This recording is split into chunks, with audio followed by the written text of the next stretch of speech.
आप सभी को जय मसीह की। प्रभु यीशु मसीह के नाम में आप सबको मेरा सलाम कबूल हो। आशा करता हूँ कि आप लोग ठीक होंगे। इस लॉकडाउन के समय में मैं आप लोगों के लिए एक नया मैसेज लेके आया हूँ जो कि बहुत ही महत्वपूर्ण है।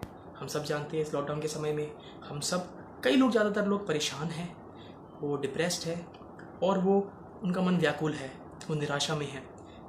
इस निराशा से बाहर निकलने के लिए, इस डिप्रेशन से बाहर निकलने के लिए, और इसके अलावा भी इंसान को ज़िंदगी में लॉकडाउन नहीं था तब भी लोगों को डिप्रेशन था, तब भी लोग निराश रहते थे। इसी के लिए पॉइंट्स तो बहुत सारे हैं, लेकिन आज मैं आप लोगों के साथ में 3 पॉइंट्स जो परमेश्वर की अगुवाई के द्वारा मैं आप लोगों के साथ में साझा करने वाला हूँ, मतलब शेयर करने वाला हूँ, वो कुछ इस प्रकार है। सबसे पहला जो हमारा पॉइंट होता है वो होता है हम भविष्य की चिंता करते हैं। डिप्रेशन का सबसे बड़ा कारण है भविष्य की चिंता कि कल हम क्या खाएंगे, कल हम क्या पिएंगे, कल हम क्या पहनेंगे, हमारे बच्चों को हम कौन से स्कूल में डालेंगे, अगर स्कूल में डालेंगे तो उसकी फीस का इंतजाम कहाँ से होगा, फिर बच्चे बड़े हो जाएंगे तो उनकी शादी कैसे करेंगे। परमेश्वर यीशु मसीह यहाँ पे हमें एक बात याद दिलाते हैं वचन के द्वारा कि तुम्हारा स्वर्गीय पिता जब चिड़ियों को, पक्षियों को जो ना बोते हैं ना काटते हैं, हर मास में, हर महीने में, हर दिन में, हर एक सीजन में उनको वो खाना उपलब्ध कराता है, उनकी सारी की सारी ज़रूरतों को पूरी करता है, तो तुम तो उनसे बढ़कर हो। You are greater than them, you are more loved than the birds. परमेश्वर आपसे ज़्यादा प्रेम करते हैं, उनसे ज़्यादा, क्योंकि परमेश्वर ने आपको अपने स्वरूप में बनाया है। तो आप क्यों डरते हो? वो आपकी सारी की सारी आवश्यकताओं को भली भांति जानते हैं, क्योंकि उन्होंने आपको सिरजा है उनकी महिमा के लिए, परमेश्वर की महिमा के लिए। तो वो जानते हैं कि आपको इस दुनिया में, इस संसार में जीने के लिए किन किन चीज़ों की आवश्यकता है। आप डरे ना मेरे अजीज़ों, डिप्रेशन में मत जाइए, परमेश्वर पे भरोसा रखिए, यीशु मसीह पे भरोसा रखिए। वो आपकी सारी की सारी खामियों को और आपकी ज़िंदगी में क्या चीज़ की कमी आपको है वो सब जानते हैं। हमें डरने की कोई भी ज़रूरत नहीं है। और दूसरा जो पॉइंट यहाँ पे, अहम पॉइंट यहाँ पे ये आता है कि जब हम डिप्रेशन में रहते हैं, सबसे बड़ी बात होती है कि हमारे अंदर एक गिल्ट होता है।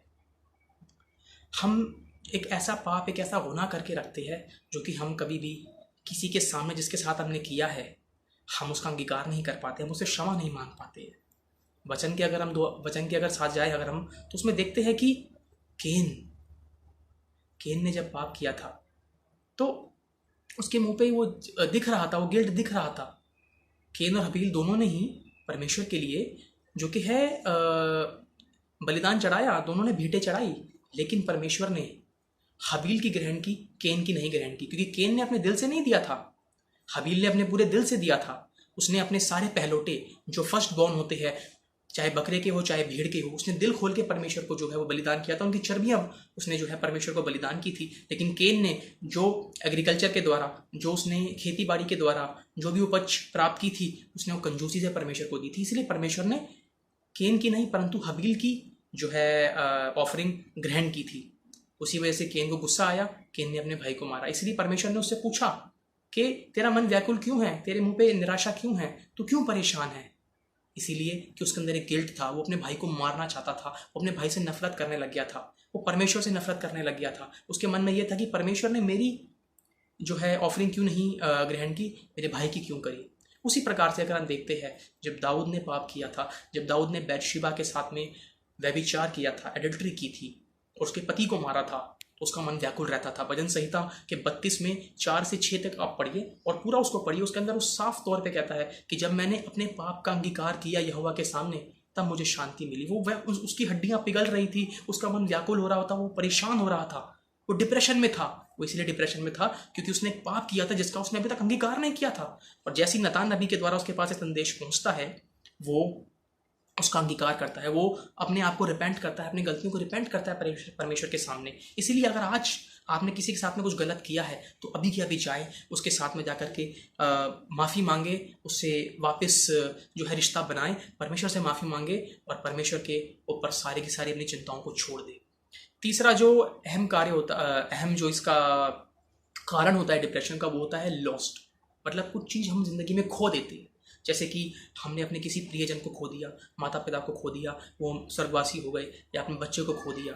अगर हम बाइबल के द्वारा देखें तो आयूब का तो सब कुछ खो गया था, उसकी धन संपत्ति चले गई, उसके सारे बच्चे मर गए, उसकी बीवी ने तक उसको छोड़ दिया, उसके यार दोस्तों ने तक उसको छोड़ दिया और वो बेचारा अकेला हो गया। फिर भी उसने परमेश्वर में विश्वास नहीं छोड़ा और अंत में क्या हुआ, उसको परमेश्वर ने दुगना फल दिया जितना उसके पास पहले था।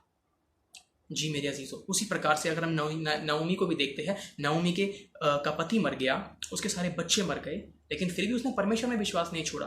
वो वापस अपने गांव इसराइल गई, वापस दाऊद के नगर गई, जहाँ पे बैतलहम गई, और उसको वहाँ पर जाकर के उसकी वापस प्रॉपर्टी मिली रूथ के द्वारा, जिसने बोआज से शादी करी। तो इसीलिए परमेश्वर आपकी जो है योजनाएं उसने पहले ही स्थित कर रखी है। आपको किसी चीज़ की चिंता करने की ज़रूरत नहीं है। अगर आपकी ज़िंदगी में कुछ हो जाता है, अगर आपका बिजनेस गिर जाता है, या आपके कुछ शेयर्स में लॉस हो जाता है, या आपका किसी प्रकार से पैसे का कोई लॉस हो जाता है, या अगर आपके कोई भी अजीज़ जो आपके दिल के करीब है, माता पिता बहन भाई, अगर आपको कुछ छोड़ के चले जाते हैं, तो ये परमेश्वर की योजना है। क्योंकि परमेश्वर ने आपके लिए आगे के लिए एक महिमा के लिए, उसकी महिमा के लिए, मतलब उसके ग्लोरी के लिए एक बहुत अच्छा प्लान बना के रखा हुआ है मेरे अजीज़ों। इसीलिए मैं चाहता हूँ कि आप लोग कभी भी ज़िंदगी में निराश ना हो। क्योंकि दाऊद का एक छोटा बेटा जो कि बहुत ही छोटा था, वो मर गया था। जी मेरे अजीज़ों, दाऊद ने उसके लिए 7 दिन तक उपवास रखा, वो वहाँ से हिला नहीं। लेकिन जब उसको पता लगा कि उसका बेटा अब मर चुका है, तो उसने वो उठा, नहाया धोया और उसने खाना खाया। क्योंकि जो चले गए हम उनको वापस नहीं लेके आ सकते, लेकिन नई आशा के साथ में हम आगे बढ़ सकते हैं। प्रभु यीशु मसीह के साथ में हम आगे बढ़ सकते हैं, क्योंकि उसका आश्वासन है, उसका एक अश्योरेंस है हमें कि मैं जगत के अंत तक तुम्हारे साथ रहूंगा। तो आप किसी भी चीज़ की चिंता ना करें मेरे अजीज़ों, डिप्रेशन में मत जाए। डिप्रेशन के यही 3 कारण होते हैं, जैसे कि मैंने आपको बताया है मेरे अजीज़ों। सबसे पहला कारण उसका होता है कि हम भविष्य की चिंता करते हैं। दूसरा कि हमने अगर कोई पाप किया है, हमने कोई गलती करी, हम उसको रिपेंट नहीं कर पाते हैं। और तीसरा, अगर हमारी ज़िंदगी से कोई खो जाता है तो उसका गम हम सारी ज़िंदगी तक लेके बैठते हैं। कोई ज़रूरत नहीं है इन सारी चीज़ों को अपने दिल में रखने की। इसको अपने दिल से निकाले और परमेश्वर को दिल में जगा